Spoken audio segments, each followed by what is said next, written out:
Hey everybody, welcome back to my channel. I'm Leod. Today's video is going to be a bit different. Let me explain. This is an older recording, originally recorded on my cell phone. And in fact, I'm pretty sure it's my previous cell phone, not even my current one. And it was recorded at 1080p. I'm going to try and upscale it to 4K, but I don't know how well that'll work. Plus, I'm using a different microphone today. So, I might sound a little different. We'll see. And finally, the biggest difference, I am going to try to do this off the cuff. That's right, I'm going cuffless, which, I generally don't wear cuffs, so off the cuff. Wait, wouldn't off the cuff mean that I'm wearing cuffs? And it's like, now I have to look this up. Either way, regardless, what I'm trying to say is I don't have a script for this video, so wish me luck, because the most I've got is bullet points. We'll see how much time I spend recording and how much time I spend editing, because I can talk off the cuff, no problem. I can't talk off the cuff in an organized fashion. Well, and that is where it takes forever to edit. So we'll see. That's why I write scripts, so I can organize my thoughts and get it all out in a way that makes sense, where I'm not wandering around through a million tangents, which is what I normally do. Even on my scripts I have tangents, so when I have no script, it's just so much worse. That's why editing it is so hard. Anyways, I'm on a tangent now. Let's get back to it. This painting is a 9x12, and it's one of my Smoke series paintings, which is a series I unintentionally started and will probably continue to expand over time. Because I discovered I like painting people smoking, and smoke in general, and portraits and people, and like just the combination of it's just so cool and so much fun to paint. Even though, for the record, I'm against smoking and vaping and all that stuff. If you're an adult, do what you want. I'm just saying, generally it's not healthy for people, so I can't endorse it. But it looks cool, so I like painting it.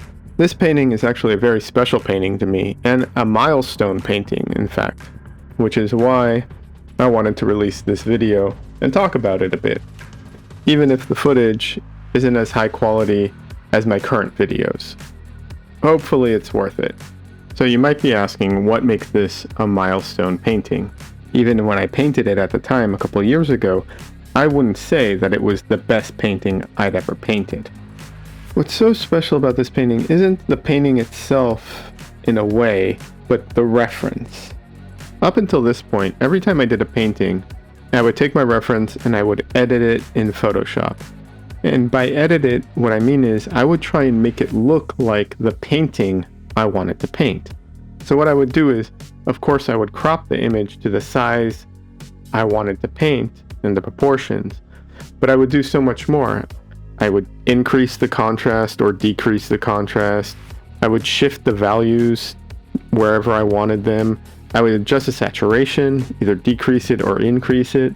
If I wanted light leaks, I'd put on light leaks. If I wanted special artifacts, I would add artifacts of some kind. If I wanted certain areas to be more in focus and less in focus, I would add blurs and sharpening. So like if I wanted the eyes to be in focus, but I wanted the background to be blurred, I would do that in Photoshop. I would do all the edits. Sometimes I would paint in Photoshop on top of it. I would replace the background. Sometimes I'd add just a color or a gradient. Sometimes I'd add paint marks, or I'd grab paint strokes from another painting and put that in the background to give me abstract ideas. But I'd do all these edits prior to painting. But not on this one. All I did for this reference is I cropped the image to the proportions of my canvas, which, by the way, side tangent, is so helpful. One of the biggest advices I can give anybody: if you use photo reference, crop your images to the same proportions as your canvas or paper or whatever you're drawing or painting on. You don't realize how often your brain is referencing the sides and the edges and the corners and the proportions of the page to the proportions of your reference. If you just crop it to the same proportions, it makes measuring so much easier. and your brain automatically measures so much better without you even paying attention. So do that. It's so helpful. Anyways, tangent over, I hope. But for this painting, all I did was I cropped the image. No filters, no anything. When I painted this, I was at the place that I could make paintings that looked like my reference.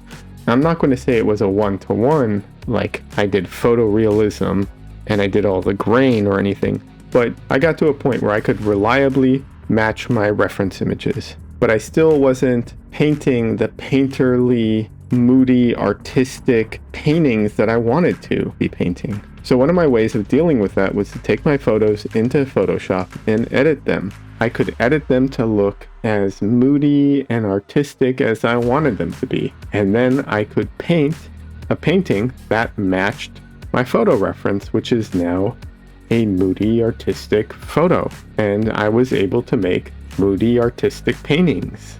One of my favorite painters, Jeremy Mann, has said something along the lines of, if you want an interesting painting, start with an interesting reference image. I don't remember the exact quote. And he is big into photography, and he went pretty crazy making his own cameras and using, Polaroid films and his own darkroom and a whole thing. And I don't have all of that, and I can't do all of that. But I am good at Photoshop, so that's what I did. And instead of using the grid method or a projector or something like that, I actually really like using Photoshop to check my proportions. And I don't just mean Photoshop specifically. I just mean any editing software, right? But the thing is, I don't like the idea of being dependent on filters in order to make what I would consider more artistic paintings that's unique from the reference. I still use Photoshop. I still use programs and software to do a lot of things. It is definitely a tool, but I don't want to be dependent on it. I do paint from life sometimes.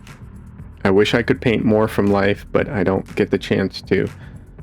But when I paint from life, I can still make a lot of these decisions and choices without having to use software.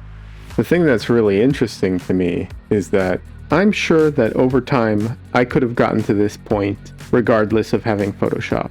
But I do think that using Photoshop and using those filters sped up the process. And it allowed me to practice and get familiar with these things and lighten the mental load, which I think is a really important aspect of things and really helps us learn faster, and is something I actually want to talk about as well.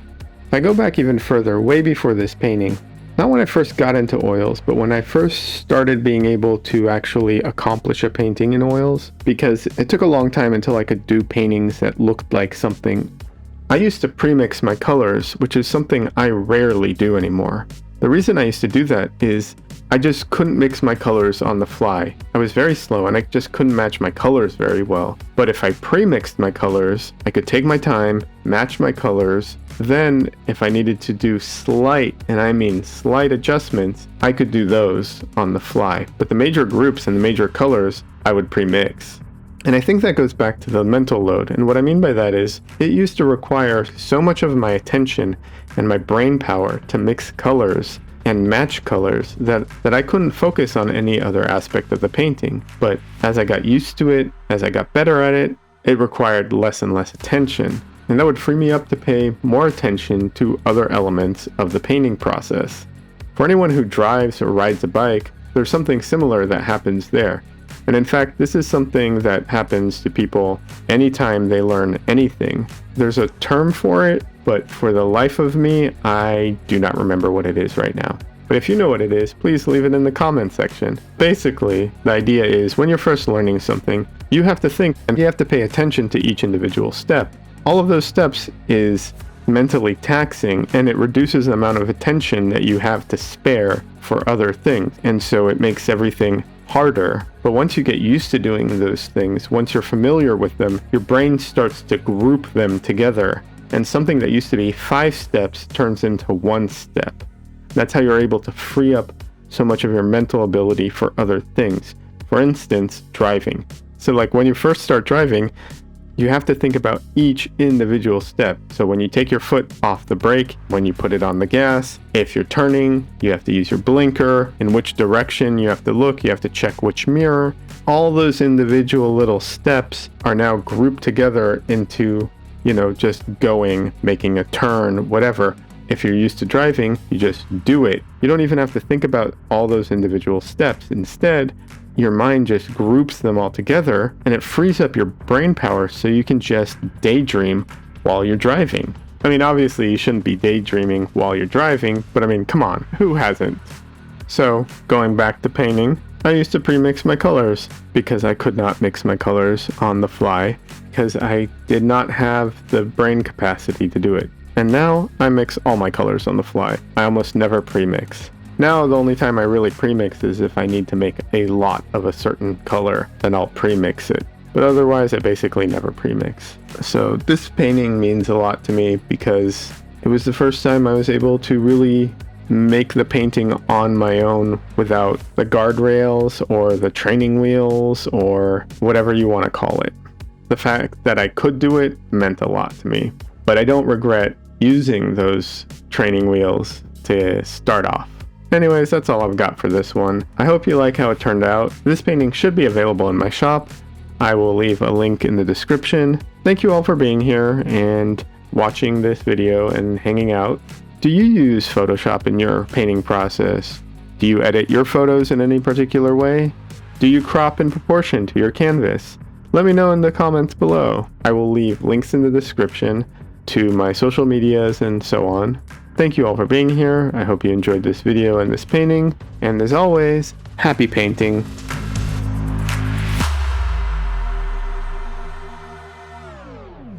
Ow, my foot's asleep. Oh, my foot's asleep.